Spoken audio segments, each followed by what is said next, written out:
I think we can go ahead and get started. So today's webinar is a guide to developing a strong funding portfolio. Before we begin, let's take care of all that housekeeping information. So today's agenda will kind of go like this. We'll do the quick welcome, housekeeping, and then we'll get into some San Manuel strategic philanthropy introductions, followed by our financial health presentation, and then the Q&A period and announcements at the end. So getting a little more into the housekeeping information, if you have questions at any time during the webinar, please post them in the chat box and we'll answer them during the Q&A period. The webinar is being recorded, and an email with the webinar recording and the PowerPoint presentation will be mailed out likely on Friday. So you can have your Friday night viewing of the webinar. And then a survey will also be emailed after the webinar. That should be emailed today, right after the presentation. Now it might get into your spam folder, might get blocked. So in that case, you could get it tomorrow morning.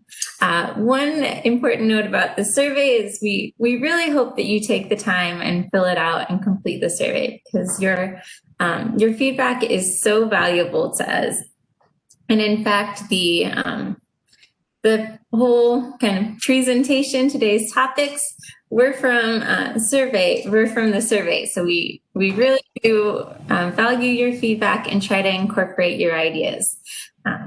And then, we also ask that you please remain muted during the presentation, and then turn off your camera if you're not speaking, especially if you're having some technical difficulties or difficulty hearing us. Sometimes turning off the camera can really help that. So let's get into the introductions about the same team. So I'm Heidi Robertson. I'm the Program Officer for Health, and I'm fairly new to San Manuel. I started last December, so I'm rounding up to my year, closing in on a year. I have a background in nutrition and public health, and I've worked on both the nonprofit side of things and the philanthropy side of things. But I really love all things health and working with those grantees. So I'll pass it over to Fawn to introduce herself. Thank you, Heidi. Good morning, everyone. My name is Fawn White. I'm the Education Officer for the tribe. I've been with San Manuel for 20 years, doing philanthropy work for about 15 of those years. I'm responsible for recommending funding and managing relationships with city and county offices of education, city school districts, K-12 schools, community colleges, and four-year universities, including tribal colleges and universities and nonprofit groups. Thank you for joining us today, and I'm looking forward to our presentation. On to you, Alberto. Good morning, everyone. My name is Alberto Hasso, and I'm the Economic Development Program Officer with San Manuel. I've been working for the tribe for over 2 years. Today, we have a lot of good information that we want to share with you all. So thank you all for joining us.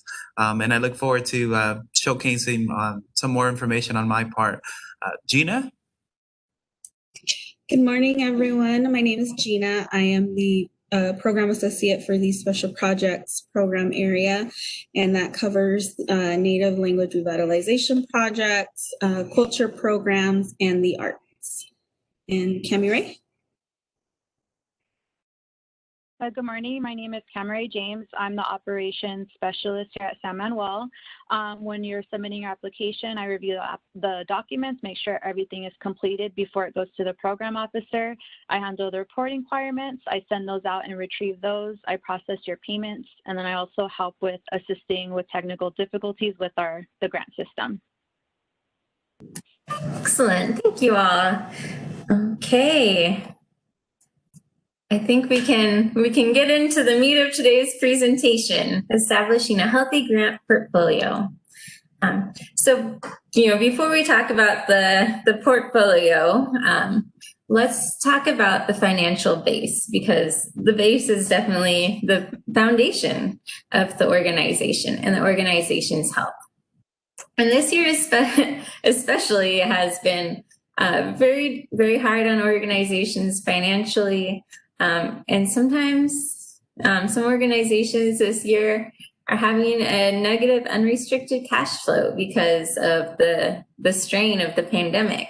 And while that's, definitely understandable, it's so important to get that stable base. And it's difficult right now because, right, there's so much need out there, and I know a lot of you feel kind of torn about, do we build up the stable base, or do we help those individuals that are in need?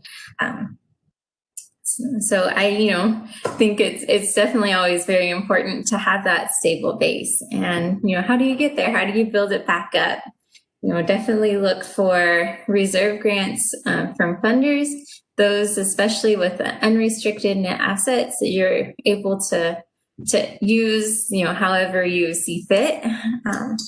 And make sure you get the buy-in from the governing parties, leadership, board members, other people on your team, because if one leader is advocating for this stable base and another is advocating for expansion of programs and expansion of services, you're going to have a disconnect. So really you're not going to be able to do either thing well. Making sure everyone is on the same page is just so key. And then also do an analysis of your current program needs and expenses. I think this is something that a lot of you have done this year, is really taken a step back and looked at, what is essential for the programs, what's not essential for the programs. But it's so important to keep doing that on an ongoing basis. Especially this year, so many things have changed because, maybe last year your program didn't need all the Zoom and the technology that it does this year. But then last year you probably needed a lot more paper and supplies than you did this year. So definitely very important to look at what is essential and what's the nice to haves, and then also look at what really is creating the benefit for those programs and make sure that's implemented, and things that don't have as much benefit, maybe that's where you can instead put those funds into your stable base. Okay, and now we'll talk about the healthy grant portfolio. And unfortunately, there's no perfect formula for the perfect healthy grant portfolio. Can't say, oh, you need 20% of your grants in this type, 15 in this type, 10 in this type. It's really different for each organization. How many people you're trying to serve, how many people you have in your organization, the size and the scope really makes a big difference. But I'll give you some general ideas. So when I think of a grant portfolio, I think of really kind of two different prongs. So first we'll cover the first prong, types of grants. Think about those high risk and high reward grants, maybe the bigger grants that you aren't quite sure you're going to get, but if you do, they would really pay off. So that definitely has a place in your portfolio, but make sure it's not something that you rely too heavily on because they are high risk. Then of course the short term, more immediate need, and I think this came about when COVID started, it's been in existence, but you saw it a lot when COVID first started to become a big thing, is that there are all these relief grants. So, something that can really just meet your immediate needs, the quick turnaround grants where you're not waiting too long between when you apply, when you get funding. Those are definitely very important, especially this year, and also have a piece to play in your grant portfolio. And then think about your long-term grants. So these, are usually multi-year grants. A lot of times people think of government grants when they think of long-term grants, because generally government grants are for a few years. And this is great because it creates that stability in your organization. So, okay, at least, A, B, and C is covered by this grant for 3 years. I mentioned government grants, but definitely private funders also, sometimes do these long-term grants as well. And then the low risk and steady reward. These are things that maybe foundations that you've had a pretty good relationship with, and nothing's ever guaranteed, but you think that it's likely that you're able to continue funding from them and get funding. So those are also extremely important in your healthy grant portfolio. And of course, I'm just talking about grants, but also in your funding portfolio, there's other things like private donors, different pieces like that. But today's presentation, just focusing on the grant portfolio. And then also think about your focus effort as well as you're applying for these grants. Are you applying for more prevention of things? So preparing your organization for, maybe financial hardships in the future, or for programs that you'd like to implement in the future, or, just taking care of those, preventing the client, needs from arising. And then, of course, the more treatment efforts for your grant portfolio, the downstream. So taking care of, like your financial base, if you ended up having to use that, now is you're kind of downstream treating that financial base and putting those in. So, think about your grant portfolio in terms of types of grants, but then also in terms of where you're focusing your efforts. What to consider when deciding to apply. Think about how competitive the grant is. Look for at least a 20% chance of funding. I know we talked about the high risk, high reward, and even 20% is, I think, falls into that high risk category as well. So anything underneath that is probably better to focus your efforts elsewhere. And then think about the length of time that it takes to receive and spend grant funds. Make sure that fits into your calendar year and your needs appropriately.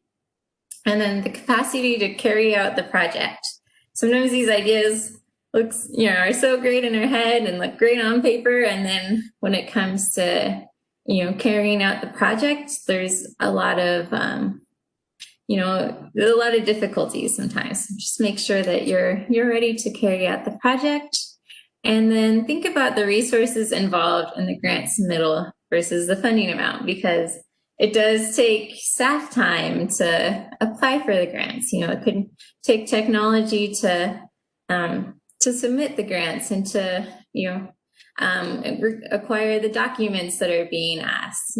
Also think about in terms of reporting, the amount of time that it takes to report to do the reporting requirements once you already receive funding, because if the amount of resources that it takes to submit the grant and report for the grant is similar to the amount that you're asking, it might be better to just pass on that grant and look for other opportunities. And then also read and reread the grant instructions. Look at the frequently asked question page. Look at the funder's website. All these are so important. Sometimes I know in the past I've applied for grants, and sometimes I didn't get them because I would miss key, little phrases that were in the grant instructions. So please learn from my mistakes and just read and reread and have someone else read and make sure you cover it, even if you underline, the words that are important that you really want to include, and check them off. It's going to be so helpful. And then, assess that the grant opportunity and the giving history align with your current mission and vision. Especially, I think this year, when we're, a lot of organizations are already short of funds, that it's tempting to go out and just try to get more money and, but really it needs to align with your mission and project, because that's something that the funder is going to look for to make sure that the request aligns with the organization as well. And then, we've talked about establishing the base, the types of grants, the grant portfolio, applying for a grant. Now let's talk about tracking your grant portfolio so you can really see where where you are. I really like to advocate for a very visual way of tracking your grant portfolio. And a few things that I think are so important to track here. I have a whole list on the left-hand side, so I'll let you read those. But two of the most important things are your liquid unrestricted net assets and your days cash on hand, your cash flow, because these two really, really help you understand at a glance the financial health of your organization. And then, we usually track the grant dollars towards goals. That's something that a lot of organizations track. But, think about it as far as try tracking your donor retention rate. How long are you able to keep those donors? If it's for 3 months, 6 months, a year, see if there's a way to expand that and to, maybe figure out why you're keeping donors for that long and why you're not keeping it for a longer period of time. And then, the image on the right is just some ideas that you could do as a way to, to visualize your grant portfolio.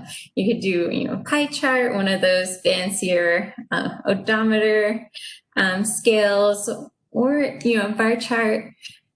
You could do a line chart. These were all done in Excel, so it's something that every every office usually has Excel, but it's great because you can take this information quickly and share it with your leadership, share it with other key personnel, and everyone can quickly absorb the information, be on the same page. You can also easily see if you're off track. And these are all pretty fancy, but we are all familiar with that temperature gauge where you kind of fill in to get to your goal, and that is also really helpful as well. So there's a reason that it's used so often. But anyway, I'd like to pass it along to my coworker Alberto.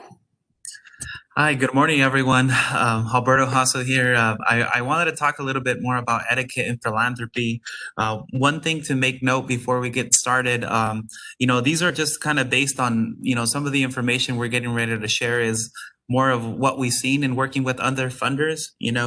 There's a few things that I've seen in my years of working in philanthropy and so on. So again, a lot of this information is anecdotals, do's and don'ts, and so on. So please, I just kind of wanted to put forward that disclaimer before we go ahead and get started. So happy to talk about any of this stuff offline if you guys are interested to expand more on. Next slide, please. Thanks, Heidi. So basic items we need to know about etiquette and philanthropy.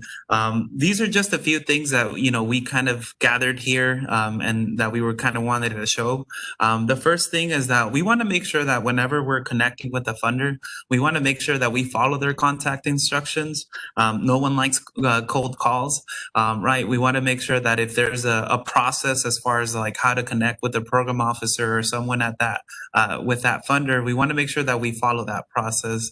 I can't tell you enough, sometimes, I get calls from folks that I met a very long time ago and it's a cold call and they call me asking me a question, but in reality, it's not really a question. It's more of a pitch. And, sometimes, we all need to prepare, right? No one likes cold calls.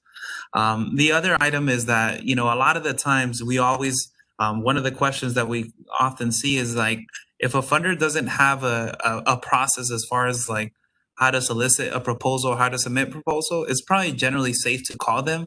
But again, you want to stay away from submitting a cold call. If you have their email, try reaching out and try to set something formal. But just it's okay to call them if they don't have a formal process, but just make sure folks know, right? Make sure you do your research. Make sure you're prepared with talking points when you're pitching an ask. No one wants a long speech, right? We want to make sure that we're clear and concise about our ask. A lot of the times, it's important to know the history of the organization, the mission, and how it started, but also know, that we want to make sure that we focus on the grant request, that we're focusing on what the needs are and what we're trying to accomplish.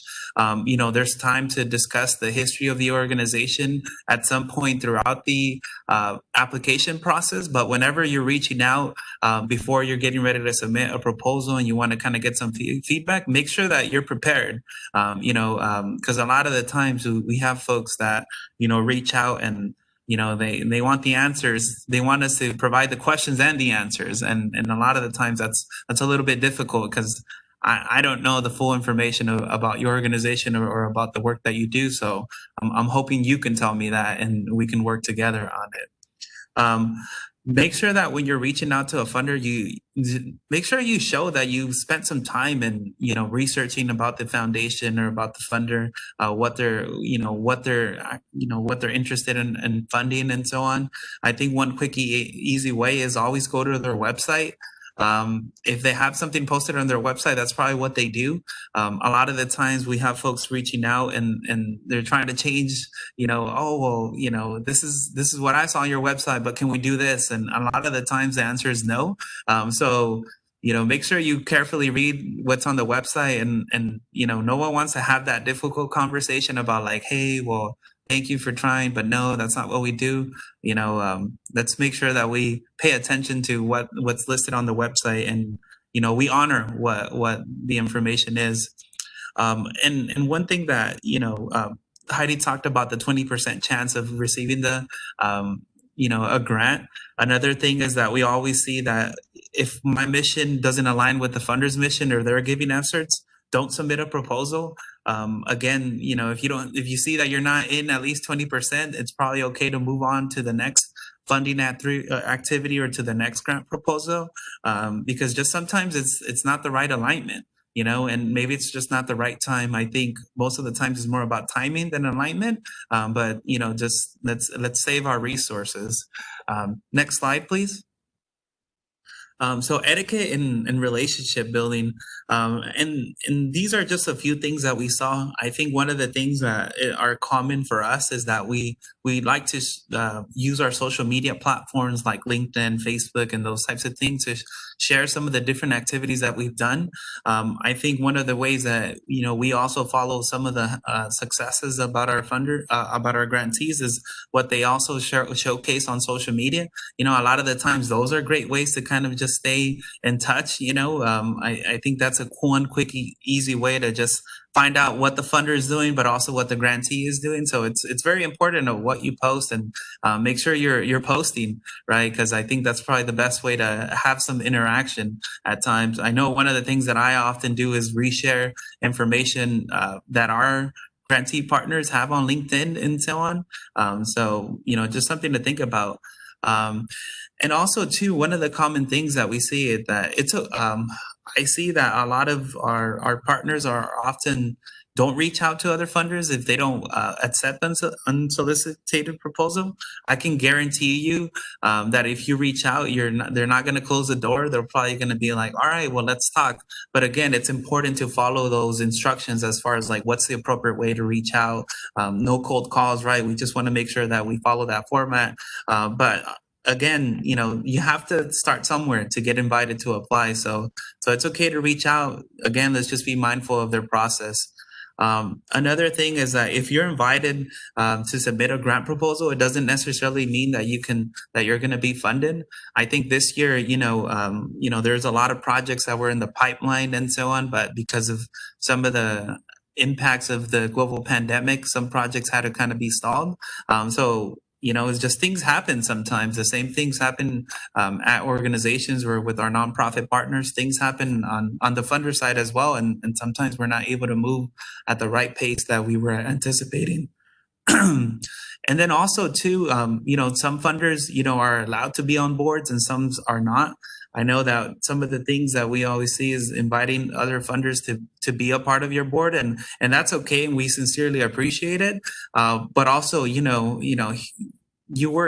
work with a number of different organizations, and make sure that before you're asked, that there's a relationship already, that there's some alignment, there's some interest, and I think you can easily kind of gauge like, oh, I think this person would be, willing to be a part of our board and so on. But, there's a lot of groups that we work with. I know for us, we work with over 300, and we would love to be a part of all of the boards, but, of course, we also got to be realistic about our times and what we're able to deliver.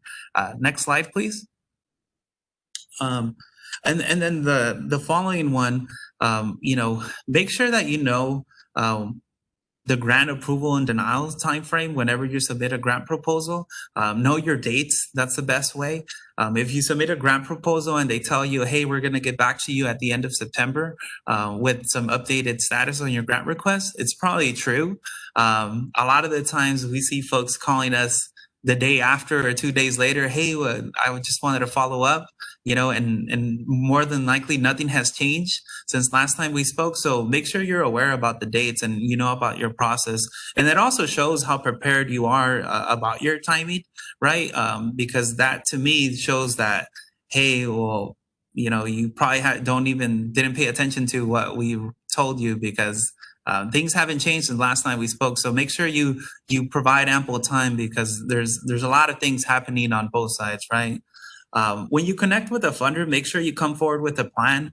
A lot of the times, funders want to see that you tell us how the funding opportunity aligns with our giving efforts. It's okay to sometimes have a dialogue about like, hey, Alberto, this is what we're planning to do. What do any thoughts or any guidance you can provide? And that's okay. But a lot of the times you have folks just giving you all this information, and then I have to go back and figure out, and ask questions and so on. But, we want to see, on the other side about how you see how we can make the connection, and we'll let you know if it's something that we can jump on, or how can we get it in a way that it actually aligns with what we're trying to do. So just make sure you come with a plan. Again, no one wants cold calls. Also, if your proposal is denied for whatever reason, it's probably more than likely okay to call the funder and ask them why, what were some of the areas, but just don't be upset. A lot of the times, we have folks that are a little bit upset, and that's okay. But, normally we want to make sure that we develop that funding relationship. Maybe this year, your proposal wasn't at the top of the priority for the funder, but next year, things might be a lot better, and we might be able to consider your proposal. But just let's keep in mind that we're doing relationship building. Even if you get denied, that's still relationship building, because you want to and you want to learn what you could do better, and that way next year you come forward with a stronger proposal. And lastly, whenever you're awarded a grant, one of the things that we always see is right away, there's the second opportunity that we can fund, and we're excited to continue the partnership and to continue to see how we can expand this. But let's focus on the first opportunity that we're talking about now, because there's still 2 reporting requirements that need to be submitted. You still need to demonstrate that you accomplish your goals and objectives and the outcomes that you propose, that you spent the money the way that it was awarded, and so on. So there's still a lot of work. And one of the things that we often see is that, hey, well, we have this upcoming golf tournament coming up. Can you guys also help us out? And sometimes we need to pump the brakes a little bit. Sometimes, let's just focus on what's in front for now, and we'll figure out when is the right timing for the next opportunity. And up next, we have Fawn White, who's going to be talking more about expanding partnerships. Thank you. Thank you, Alberto. So yes, I'm talking about expanding partnerships this morning. So pretty much when you're looking to approach a new funder, you want to do your homework first. So be sure to look at the funder website and then other sources like social media, their annual reports, or newspaper articles where you can learn more about a specific funder. And then also, be sure when you're doing your research to find the right match, you'll want to think about things like who actually funds in your area of interest and the population you serve. So for example, if you provide financial literacy programs, you'll want to look at a bank to possibly fund you. And then another thing to think about is, who funds in your geographic region? So locally, you can maybe think of like a community foundation. I know we have here within our region, like the Inland Empire Community Foundation. Maybe that's a good possibility for your organization to get funding. And then another thing to think about, who will provide the support that your organization needs. So pretty much like if you do work around like racial justice initiatives, you may want to look at a group like California Wellness Foundation that support these kinds of initiatives. Another thing to think about, just be sure to ask for the right amount.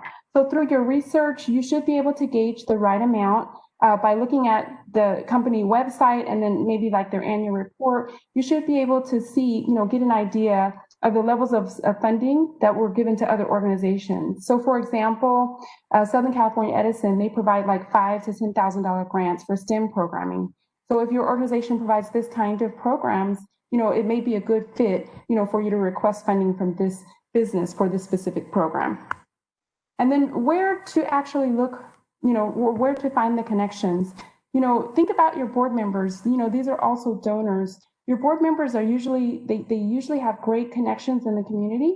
And then the nonprofit organization, your organization should lean on your board members to connect with, new funders. And then think about like your organizations and your current funders. These people, they're already connected in the community. So use them as a resource to find a connection with a new funder.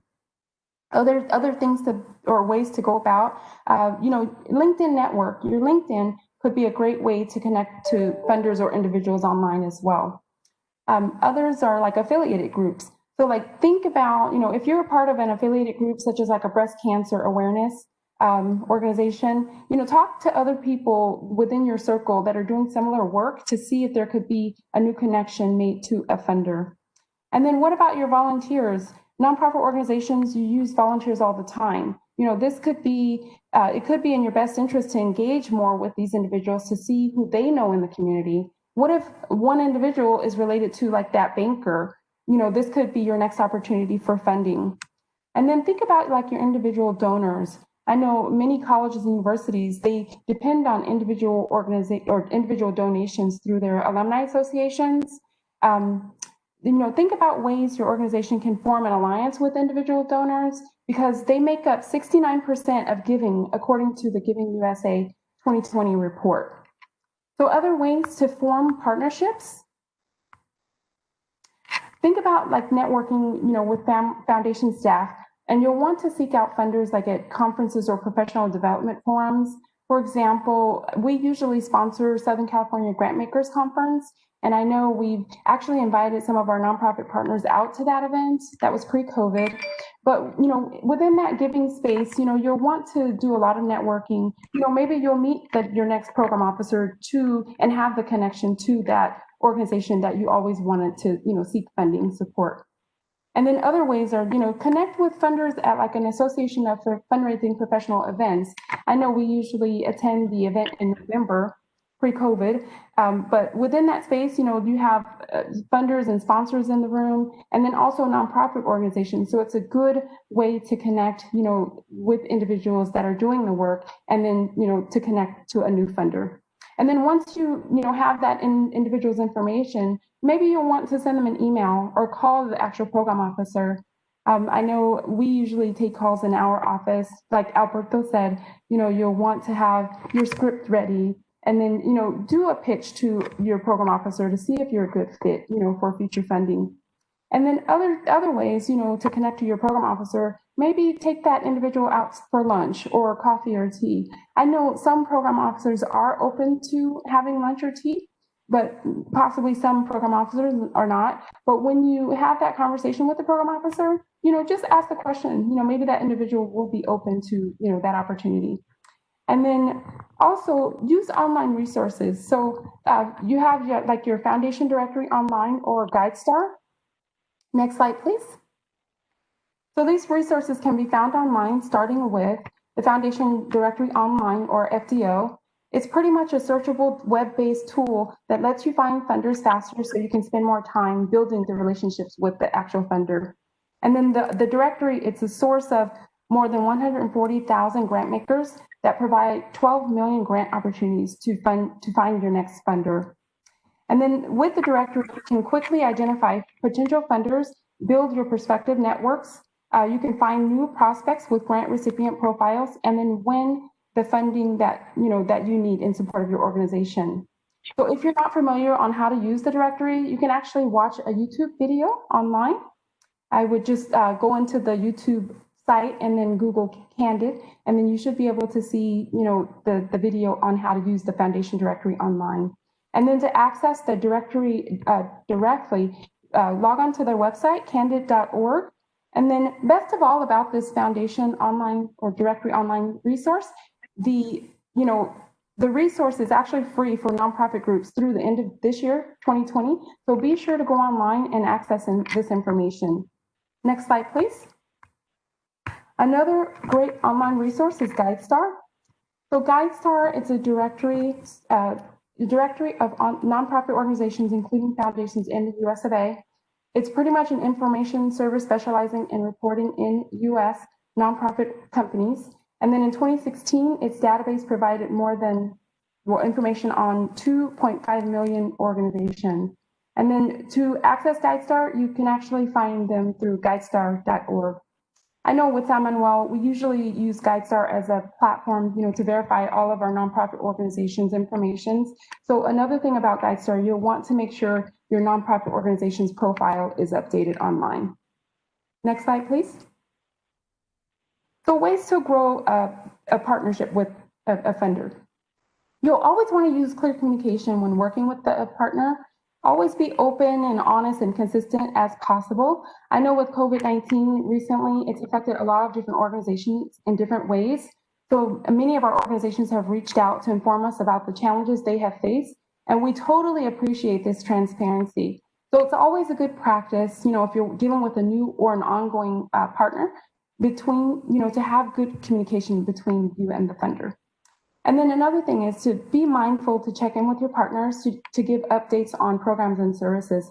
I know a lot of times my groups, they'll reach out and say, hey, Fawn, we have this going on. And, if they want to share like a newsletter or just a recent story about them, I think that's great to always, provide that kind of information. And then think about sharing impact stories with your partners. I know we like these kinds of stories, to share on social media, touching to the point that Alberto made.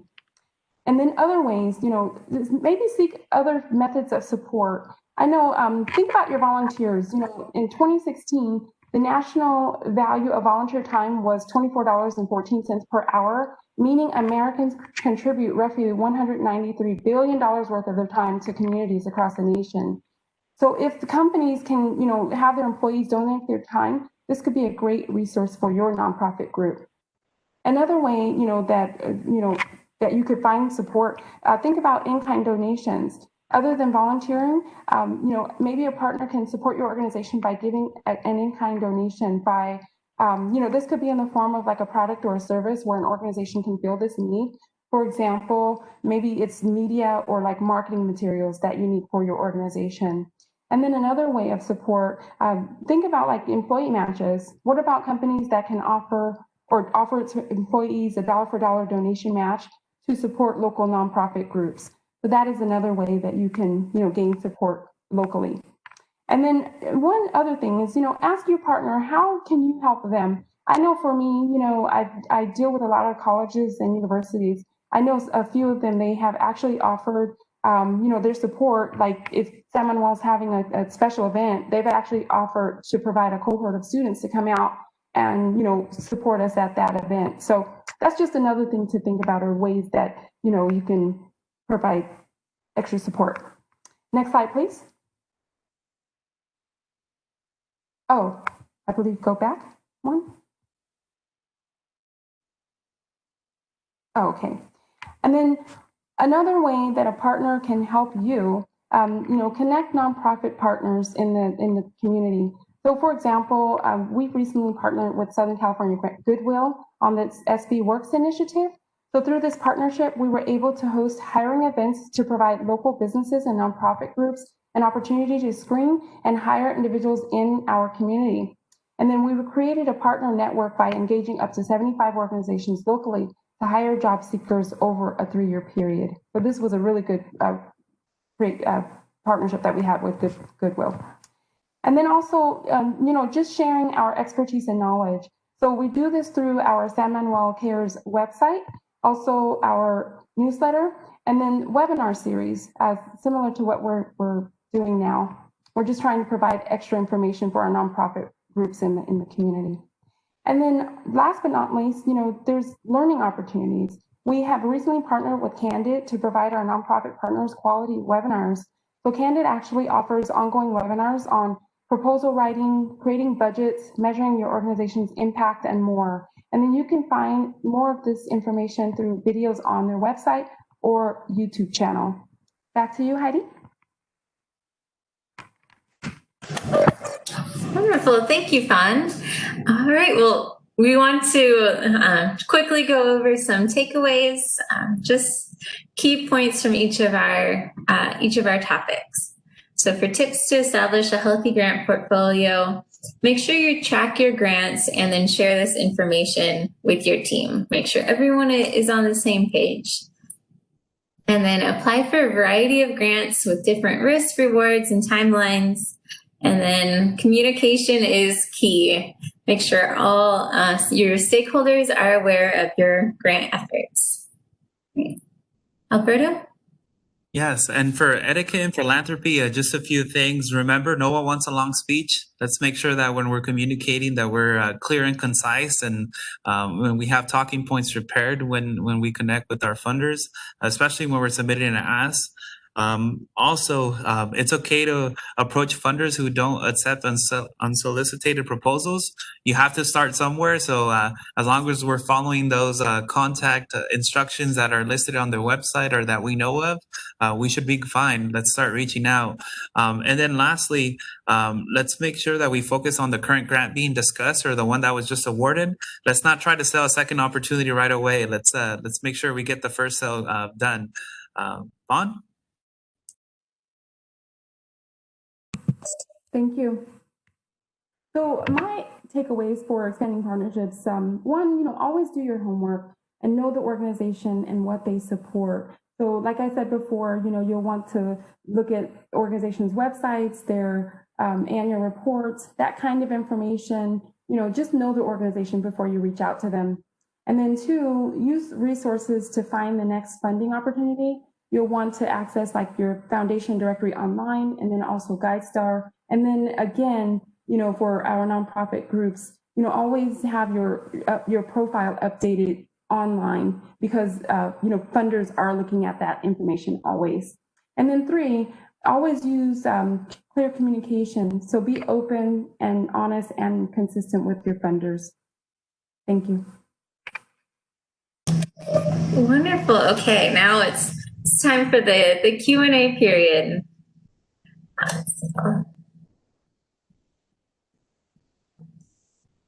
Let's see. Gina, have any questions come in the chat box? No, we don't have any questions. Okay. Well, oh wait, there's one. Let's see.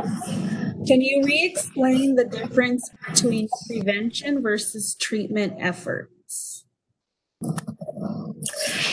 yeah, absolutely. So there's a couple ways you can think of this. So prevention is really like it says, preventing the bad things from happening. So you're are already kind of at a good place financially, or maybe, and you're trying to make sure that you stay that way. So you're trying to maybe improve on what's already there, prevent any loss of funds. Let's say you're coming up on your year 3 of a 3-year grant, and you're not eligible for funding next time.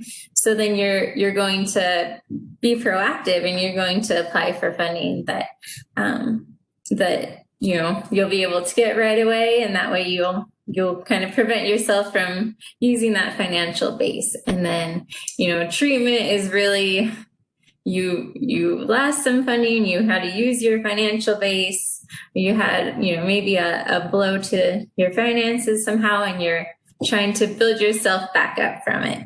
You can think of it that way. And then, you can also think of it as far as your programs go, making sure that you have enough grants to fulfill certain programs as well. So, and some of your programs might be more, prevention based as well, helping prevent bad things from happening. And then also, you can be on the other side of it and have to treat. But, think about it as well. Prevention is a lot cheaper than treatment. So once you've, it's easier to go now and apply for your grant when you know that something's ending, and be able to carry on as normal. You're not losing any sort of lost, interest income or anything like that, if you really kind of focus on the prevention. But, you might need a mix of both, definitely. All right, back to you, Gina. I hope that answers your question. Thank you, Heidi. We had one more question come in.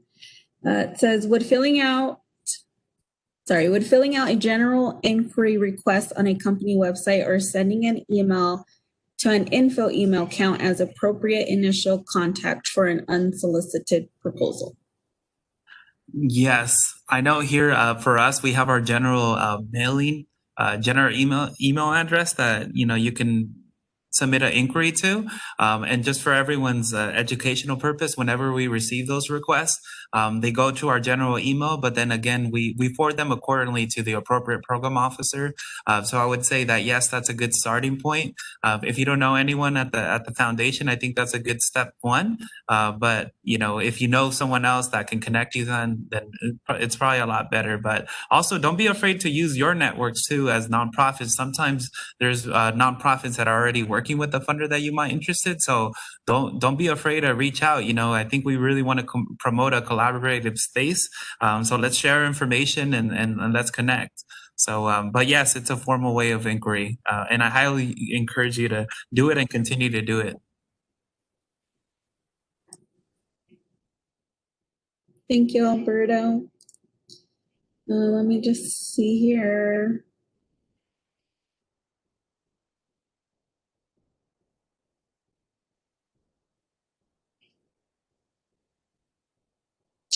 Let's see. How would an organization assess the likelihood of their grant proposal being funded, assuming their proposal aligns with the funder's stated priorities? Do you want to go, Heidi? Or? Sure. Here, you can go, and then I'll add on. I think, in my view, I think you never know until you actually receive the approval. For us, there's a number of different things. There's the funding alignment, right? About, you have your needs and we have our giving efforts. But we also look into your organizational capacity, your fiscal capacity, your programs and outcomes, your reputation in the community is another thing that we also look at. Your website, what type of information is deliverable. So there's a number of different things. I would probably say that, you can probably kind of gauge like, hey, we think we have a pretty good, strong proposal, but until you get the formal approval, I wouldn't take it for granted at that point. Heidi? Yeah, I think that was a really great answer. I definitely would check the organization's website, maybe do a Google search for any, news articles about the organization and such to really try to figure out, how many applicants are applying. You sort of have to do a little detective work. There's no, cut and dry way of this is how you can determine that, but just go in and, try to be a detective and figure out, how difficult it is to get, or if they, have any information about how many organizations they, fund each year, you'll be able to look at that information as well. And then if you happen to see any organizations that you can that were funded by them, you can talk to them as well and try to get a little insight about what the process was like for them. But, and then you can also ask the program officer to have a conversation about the proposal and try to get a little insight from them as well. Thank you, Heidi and Alberto. We have another question here. It says, can you give insight on how you as funders are evaluating the sustainability section of a grant application when, as an organization, one is trying to diversify our grant portfolio?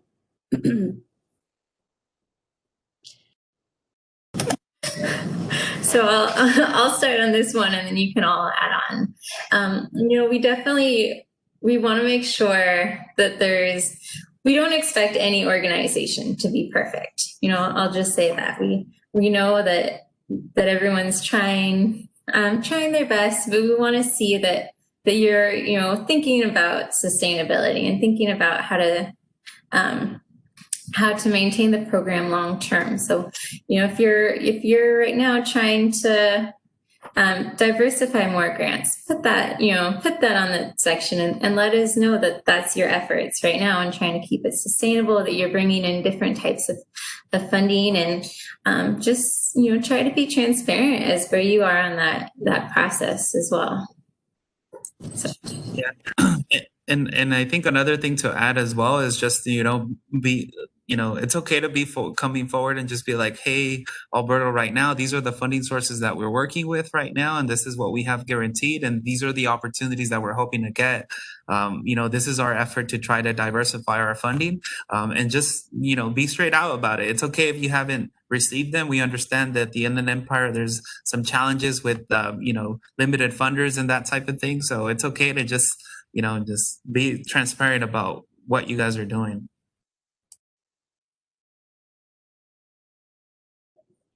Thank you. We have one more question. If you reapply annually for grant dollars from the same foundation and your mission, programs, and at-risk population targeted is the same, other than outcome facts, are you expected to change the information you're providing, or does the foundation understand your service is ongoing and the same?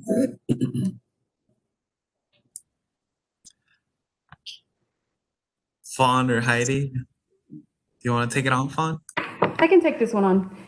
So yes, we understand, the organization, like the mission and your programming is the same. If there's anything that is new, like maybe a new component to that program, I would update that kind of information. But I would definitely reach out to the program officer and maybe talk about, that information, that change before submitting a new application. That's what I would do. Heidi, do you have anything to share? No, I think that was a really great answer. Yeah, definitely. Some of the stuff we expect it to stay the same, but it is a great time to highlight growth and changes in the program as well. Even if they're small incremental improvements, it's a great time to highlight it and to keep the program officer informed that there is progress going on in these programs as well. But yeah, we understand if you're coming in, you don't have to completely, start from scratch every time, because a lot of the main, organization doesn't change and who you're, serving doesn't change. But there's definitely ways to tweak the application to make sure that we know that there's improvements.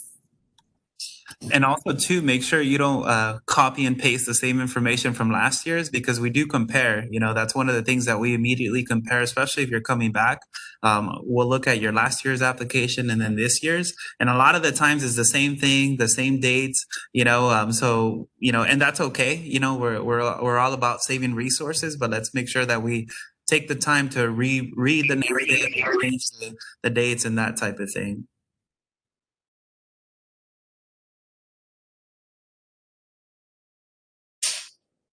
Thank you. I think that was all the questions here that we got. Gina, I think there's one more that I've seen posted twice. Is could you list the top 5 foundations for the Inland Empire? Sorry. I'm going to go ahead and take a stab on this one. I think for us, we're not a foundation, but we're a tribal government that resides here in San Manuel. So I would just probably say San Manuel Band of Mission Indians is one. Number 2, James Irvine Foundation, the Inland Empire Community Foundation, the California Endowment, Weingard and Wells Fargo, and the other banking institutions, they all give here in the region. So I think that those would be some that I would probably refer to you. And Fawn or Heidi, I don't know if you want to add anything else. Sure, thank you. So those are good organizations that you've listed, Alberto. Another thing I wanted to say, we have the San Manuel Band of Mission Indians charitable giving newsletter that will come out quarterly. So we'll provide a list of, funders on that resource. And then also there's really good organizations that you can access online, like IE Capacity, and then also Academy Go. I'm sure they have information regarding like who are the local funders. So if you're looking, for the top 5 organizations in the Inland Empire, those would be really, really good resources to go to. Heidi, did you have anything extra to add? No, I think that was great.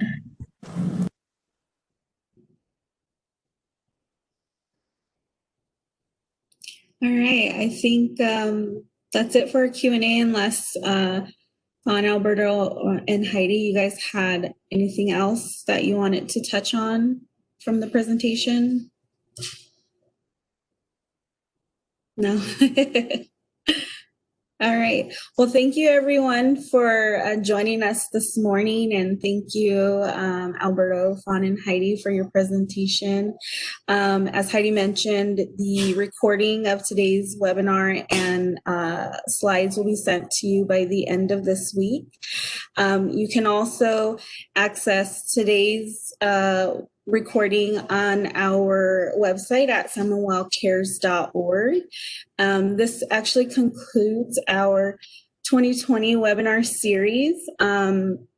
We hosted 3 webinars over the last 3 months, and you can find the recordings for those also on our website. And we, are looking to pick back up in 2021. Once those details and dates are confirmed, we will be sending out notifications. So please be on the lookout and be sure to register. We also, want to stress again the importance of filling out the survey. Please, if you receive the survey, fill it out. Like Heidi mentioned, today's webinar was based on a suggestion from the survey. So we do read them. We do, read the comments and the suggestions, and we want to be able to provide more of these webinars that are on topics that you all want to see. So please fill out the survey. And let's see. I think that's it.